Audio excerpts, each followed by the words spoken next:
ॐ नमो भगवते वासुदेवाय।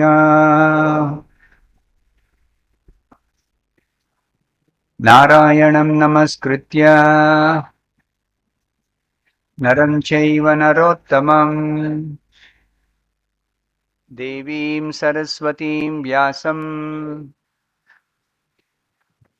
ततो जयमुदीरये। नष्टप्रायेषु भद्रेषु नित्यं भागवत सेवया Bhagwati उत्तमश्लोके भक्तिर्भवति नैष्ठिकी। Reading from Srimad Bhagavatam, Canto 9, Chapter 19, King Yayati achieves liberation. So King Yayati has already achieved liberation in the previous two verses.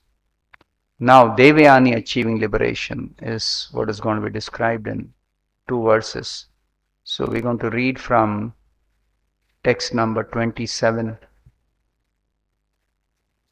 Sa sannivasam suhridam, sa sannivasam suhridam,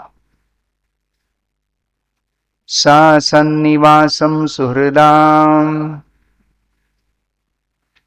prapayam iva gacchatam, prapayam iva gacchatam, Vigyayeshvara tantranam, Vigyayeshvara tantranam, Maya virachitam prabhoho, Maya virachitam prabhoho, Sa sannivasam suhridam, Prapayamiva gacchata, Vigyayeshvara tantranam, Maya virachitam prabho.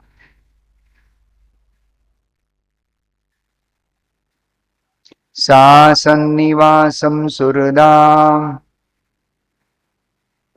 Prapayamiva gacchata, Vigyayeshvara tantranam, Maya virachitam prabho. Sa sannivasam suhridam, Prapayamiva gacchatam, Vigyayeshvara tantranam, Maya virachitam prabho. Sa sannivasam suhridam, Prapayamiva gacchatam, Vigyayeshvara tantranam, Maya virachitam prabho. Sa Devayani sannivasam, living in the association, suhridam, of friends and relatives, prapayam, in a place where water is supplied, iva, like, gacchatam, of tourists on a program for going from one place to another, Vijnaya, understanding, Ishvara tantranam, under the influence of the rigid laws of nature, Maya virachitam, the laws enforced by Maya, the illusory energy, Prabhoho, of the Supreme Personality of Godhead. Now Srila Prabhupada has given one more verse together with this. I'll read by myself. The 28th verse. Sarvatra sangam utsrujya swapnopamyena bhargavi Krishne manas samaveshya vyadhunolingamatmanaha. The translation of both these verses given together. Thereafter, Devayani, the daughter of Shukracharya, understood that the materialistic association of husband, friends, and relatives is like the association in a hotel full of tourists. Hear carefully. What is Devayani's realization? Devayani, the daughter of Shukracharya, understood that the materialistic association of husband, friends, and relatives is like the association in a hotel full of tourists. The relationships of society, friendship, and love are created by the Maya of the Supreme Personality of Godhead, exactly as in a dream. The relationships of society, friendship, and love are created by the Maya of the Supreme Personality of Godhead, exactly as in a dream. By the grace of Krishna, Devayani gave up her imaginary position in the material world. By the grace of Krishna, Devayani gave up her imaginary position in the material world, completely fixing her mind upon Krishna. She achieved liberation from the gross and subtle bodies. Completely fixing her mind upon Krishna, she achieved liberation from the gross and subtle bodies. So kindly repeat this translation after me. Thereafter, Devayani, the daughter of Shukracharya, understood that the materialistic association of husband, friends, and relatives is like the association in a hotel full of tourists. The relationships of society, friendship, and love are created by the Maya of the Supreme Personality of Godhead, exactly as in a dream. By the grace of Krishna, Devayani gave up her imaginary position in the material world, completely fixing her mind upon Krishna. She achieved liberation from the gross and subtle bodies. Purport by Srila Prabhupada. One should be convinced that he is a spirit soul, part and parcel of the Supreme Brahman Krishna, but has somehow or other been entrapped by the material coverings of the gross and subtle bodies consisting of earth, water, fire, air, ether, mind, intelligence, and false ego.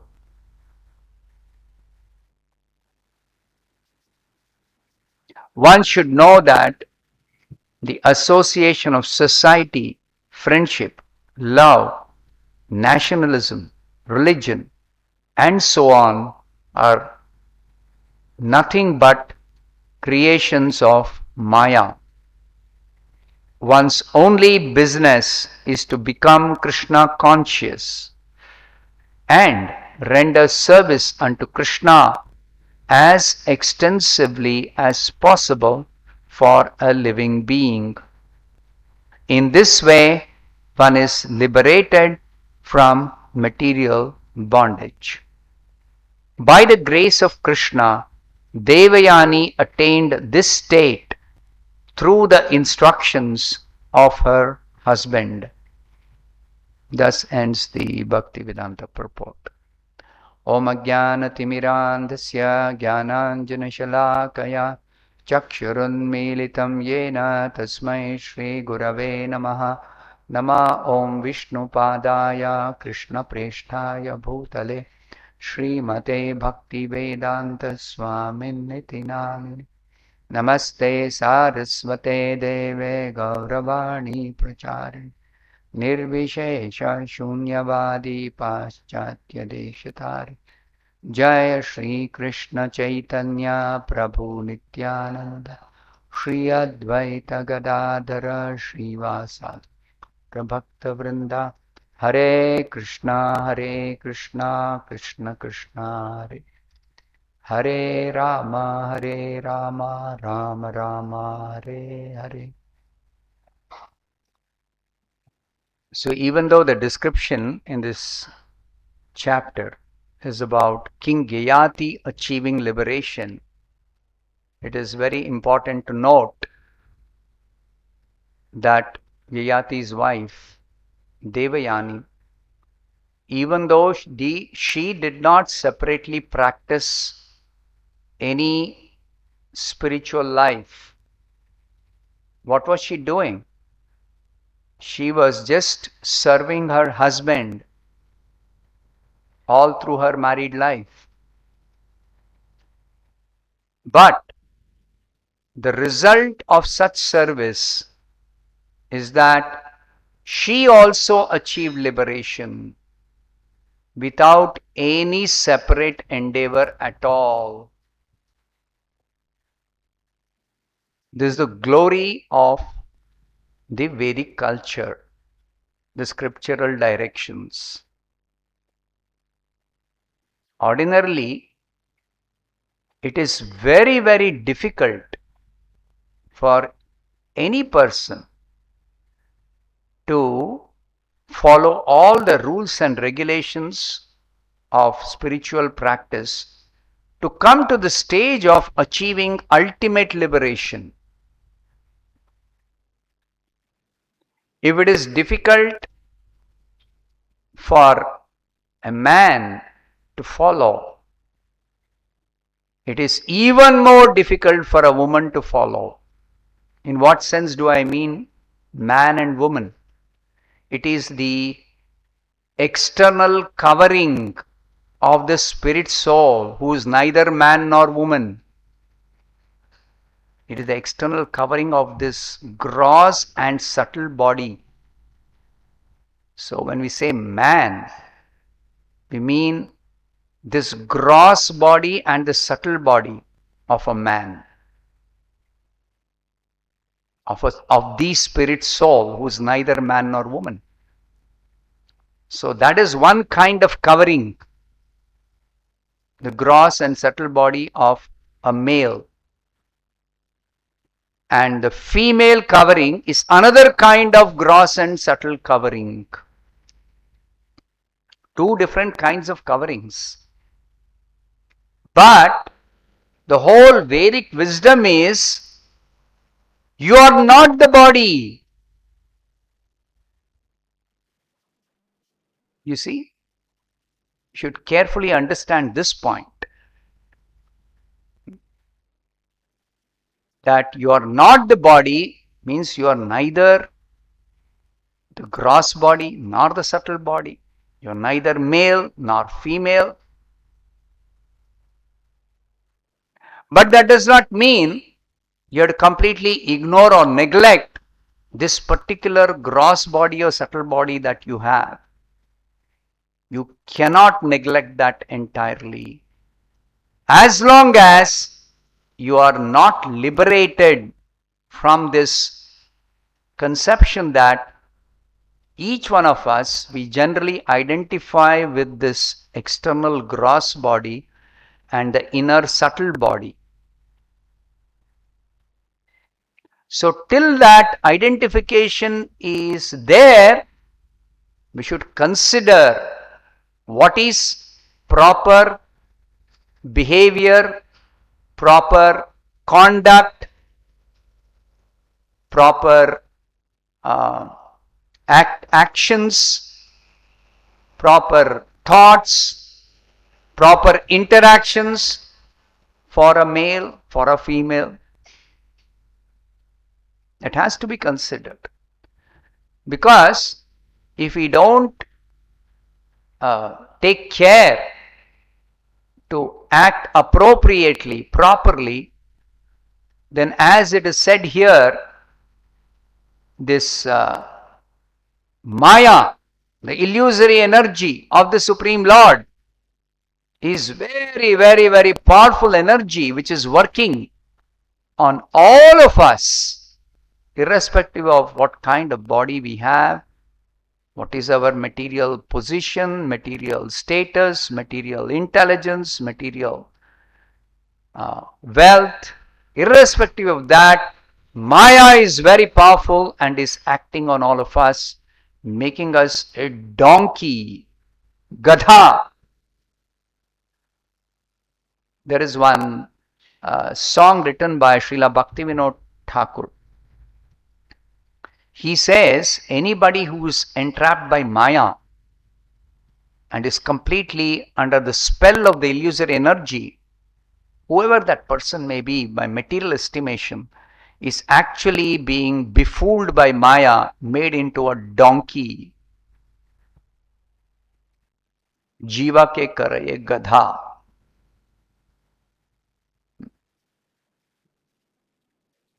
So, we have to be very, very careful not to become befooled by Maya, having got this human form of life.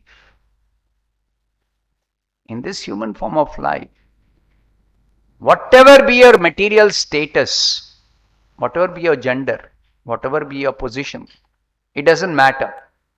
You have the developed intelligence to understand this fundamental fact, I am not the body. So therefore, first statement of Prabhupada in this purport, one should be convinced that he is a spirit soul, part and parcel of Supreme Brahman. Now when Prabhupada says he is a spirit soul, it doesn't mean only applies to male people or only applies to men. No. He is a generic term that is used while writing this purport. Everyone is a spirit soul. Every living being is a spirit soul. So you should understand you are a spirit soul. You are part and parcel of the Supreme Brahman Krishna, but has some or other been entrapped by the material coverings of the gross and subtle bodies. So two bodies we have. The gross body, which all of us know very well. But we also have one inside subtle body. The subtle body made up of mind, intelligence and ego, false ego. This is the one that is very difficult to actually deal with. Just like we hear uncontrolled mind. What is that uncontrolled mind? The subtle body is active, is working 24/7. Even when we are sleeping, that subtle body is working. The gross body is active only when we are awake. And that also selectively. Some senses are working, the external senses, sometime. It's not that all the senses are always working, no. But as far as the subtle body is concerned, this mind, intelligence and ego, they are always working, continuously working, continuously. There is no rest. There is no relaxation for the mind or the intelligence or the false ego. Because they don't require any of the nourishment that we generally take as food, water, air. The subtle body doesn't require any of those things.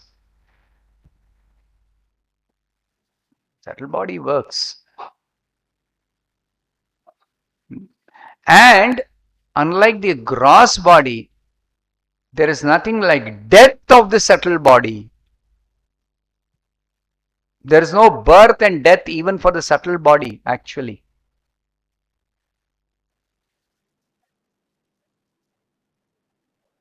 So we should understand this subtle body is very, very difficult to deal with.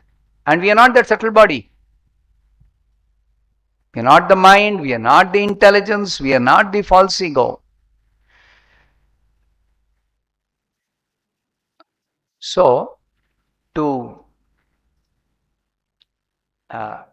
be convinced that some or other I have been trapped by the subtle body, this gross body, of course, in Krishna consciousness, very easily you understand, you are not the gross body. But the subtle body also, you are not the subtle body, you are not the mind, you are not the intelligence, you are not the false ego. Then what are you? You are spirit soul. Spirit soul means no death, no disease, no old age, no misery, no ignorance. You are spirit soul. Part and parcel of the Supreme Brahman Krishna. If you are part of Krishna, you have the same qualities as Krishna as regards your constitution as spirit soul. Krishna has only spiritual qualities. He does not have any material qualities. You, as spirit soul, as part of Krishna, you have only spiritual qualities. You don't have any material qualities.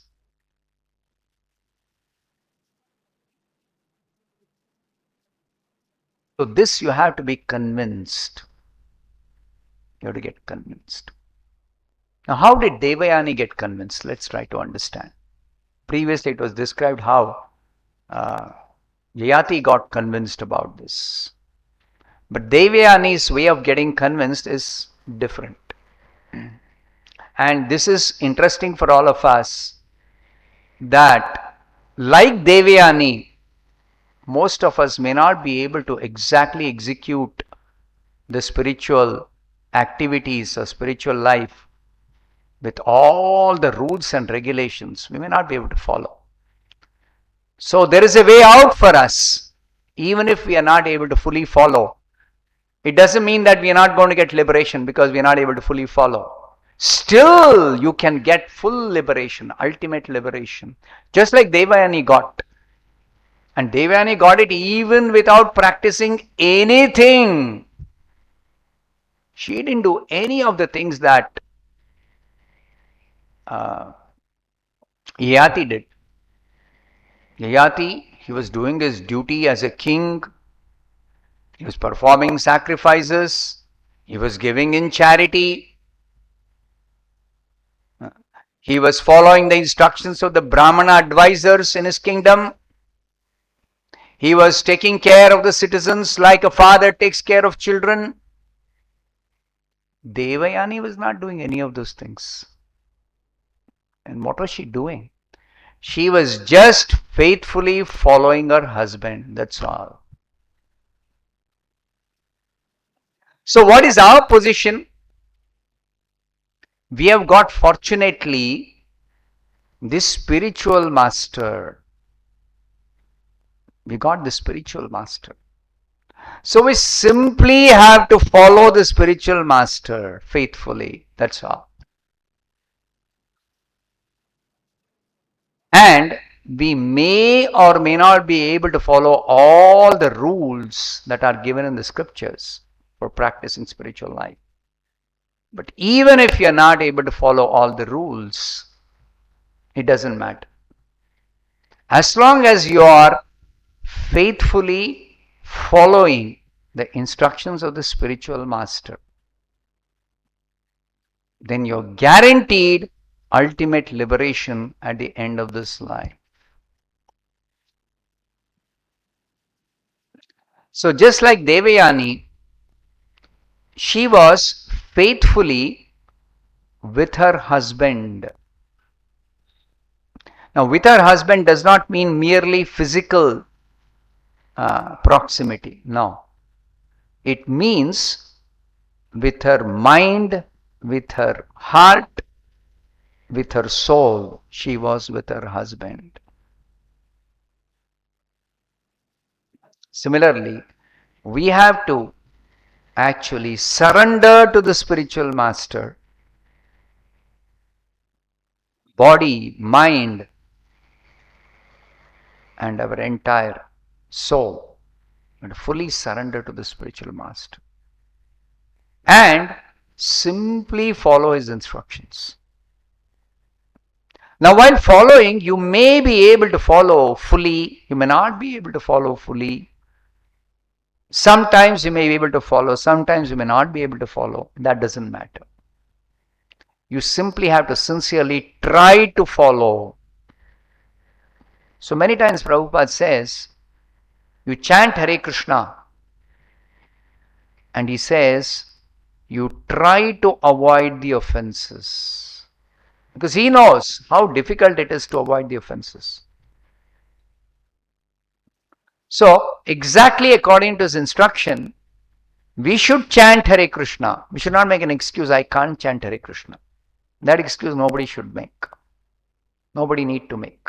Everybody can chant. You got a tongue, vibrate the tongue, produce the sound, Hare Krishna, Krishna Krishna, Hare Hare, Hare Ram, Ram Rama, Hare Hare. Because Prabhupada said chant 16 rounds minimum every day. So you should count and chant.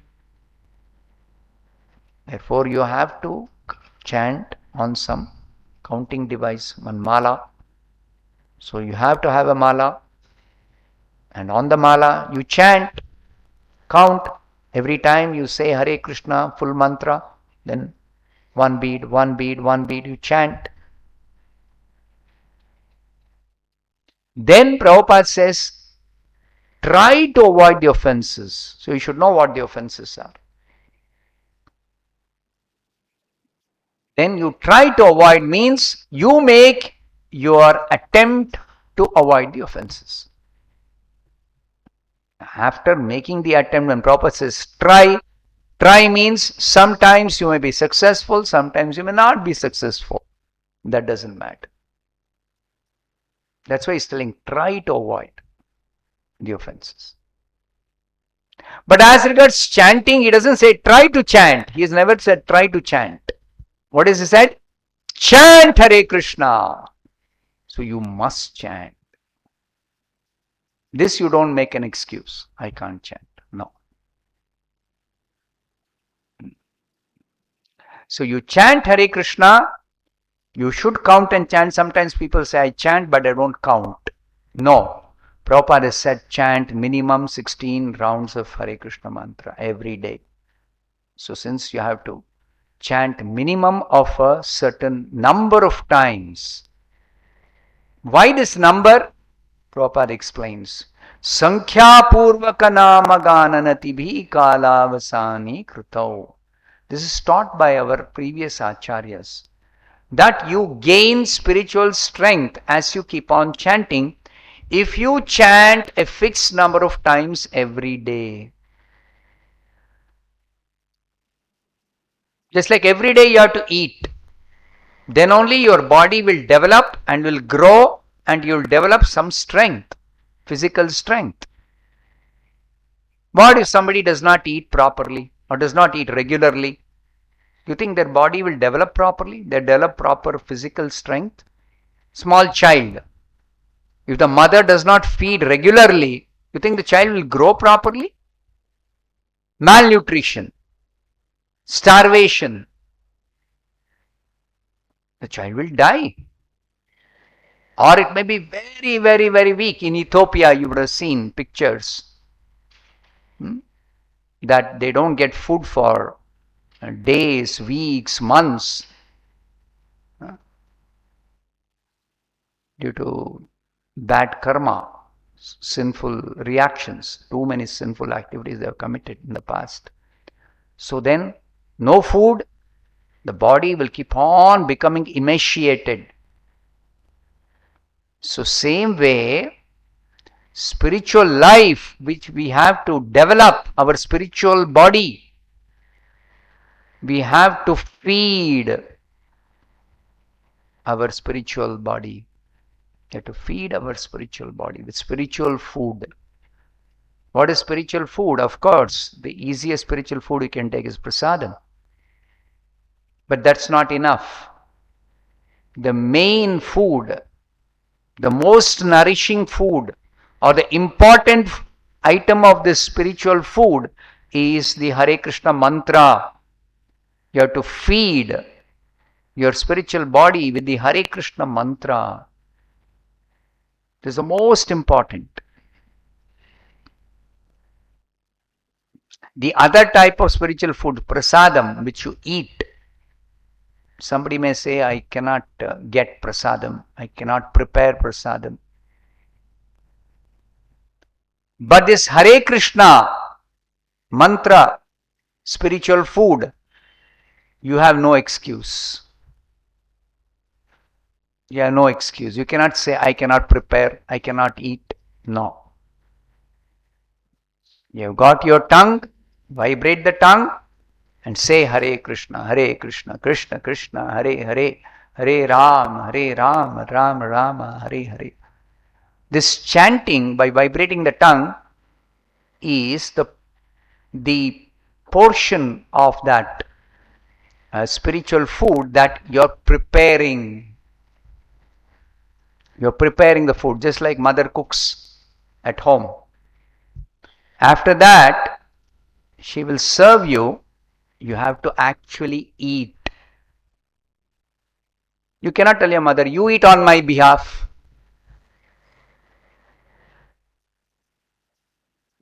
Or I will eat mentally. Sometimes people say, I chant in my mind. This is a good example. Just like you cannot eat mentally and nourish your body. Similarly, our present condition is such that you cannot chant in the mind and nourish your spiritual body in your present condition. So you have to actually eat food.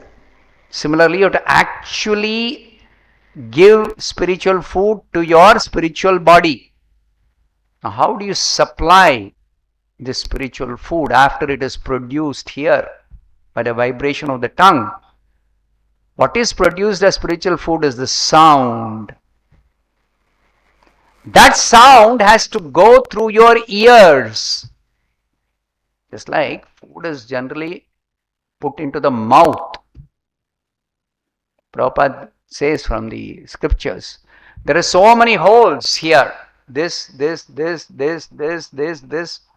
You can't ingest into any hole. You have to ingest into this particular hole only. Similarly, the sound has to go only through the ears. There's no other way. There's no other way. So through the ears, the sound has to enter. Now for sound to enter the ears, of course, your ear should not be blocked. Ear should not be blocked. But then one more requirement is there for the sound to enter. Physically, the sound will enter even if your mind is not attentive to the sound. But for the sound to enter our ears, which anyway it will, whether you give attention or not, but for it to enter the ears and reach the soul, inside the heart, You as spirit soul, you are sitting in this body in the heart region. So for that sound to enter through the ears and reach that innermost core of the heart, reach the spirit, that requires your mind to be attentive to that sound.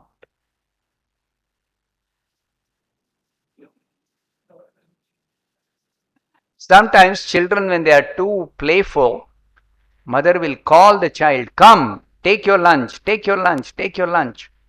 Child is very engrossed in playing, it will not come for lunch. Then somehow the mother will bring and try to feed the child. Then if it is grown up, I'll say, I am grown up, you don't feed me. Get angry at the mother. Mother says, okay, eat properly. Then something, immediately run away. Won't eat properly. Make a ritual of eating. Then the mother is still worried. The child has not eaten properly. It will not get the nourishment. Similarly, our mind is like that restless child. It doesn't want to attentively, properly hear that sound. Which means that properly we are not feeding the soul with the Hare Krishna mantra. So to properly feed with the Hare Krishna mantra, you have to hear properly with attention. Then only that spiritual food is actually going and nourishing your spirit soul. Nourishing you, the real you. You eat properly, you get excellent nourishment. You will immediately experience that strength, that spiritual strength. Sometimes people say, I've been chanting for so many years, I don't feel any great advancement in spiritual life. Why? Because you are chanting, but you are not feeding properly the soul with the sound of Hare Krishna. So because the sound has to reach, you have to chant little loudly. Don't chant in the mind. You chant little loudly. You vibrate the tongue and produce the sound. And hear that sound attentively to properly feed your soul. Then what happens? If you properly feed the soul, you see that very quickly you develop spiritual strength. Now, unlike feeding this body what happens? You feed, then that food is digested. Again you become hungry. So that hunger means again you have to eat. Whereas spiritual food is not like that. There is nothing like digesting and again becoming hungry for it. No. Of course, there's a way of developing hunger for more and more of this spiritual food. That's a different process. That is when you associate with devotees, when you strictly follow the process, and then you are able to get a little taste for the nectar of the holy name. Little taste you have to actually experience. Then your hunger will increase 1,000-fold, 1,000,000-fold. You'll want more and more and more and more and more of that Hare Krishna, holy sound, transcendental sound. But right now we are not in that position because we are not even sending that sound inside to touch our soul. So that is something we have to really work on. So you have to make this mind which is always wandering everywhere. That mind, we have to catch that mind and fix it. Like what did Devayani do? Devayani completely fixed her mind upon Krishna. We have to do the same thing. We have to fix our mind on Krishna. On Krishna means on the Hare Krishna mantra, on the sound of the Hare Krishna mantra which we have produced using our tongue. On that we have to fix our mind completely. It takes some time because we are not used to that. We have not done that in the past. We have never fixed our mind on anything before coming to Krishna consciousness. We have given complete freedom to our mind. We are a faithful servant of our mind. We allow the mind to go wherever the mind is wandering. And like a foolish person, we are following the mind as if mind is my master. I am the servant of my mind. That everybody is. Every materialistic person, everybody who is not a devotee is a faithful servant of the mind. So we have to give up this business of being the servant of the mind. We have to become the master of the mind. We have to make the mind our servant. And that requires taming the mind. The mind is compared to wild horse. Now, horse carriage, or a horse has to run in a race. Then they train that horse. It requires training. Similarly, you have to train this mind. So the whole process of Krishna consciousness is training this mind to become your servant. Your means the spirit soul servant. And right now the mind is the servant of Maya. And I am the servant of a mind, therefore I am servant of Maya. So Shastra says you have to become servant of Krishna. Not become. You have to reinstate yourself in your original position as servant of Krishna. Servant of Krishna means devotee of Krishna. Devotee of Krishna means lover of Krishna. So we have to become lover of Krishna. Right now we are lover of so many other things, other persons other than Krishna.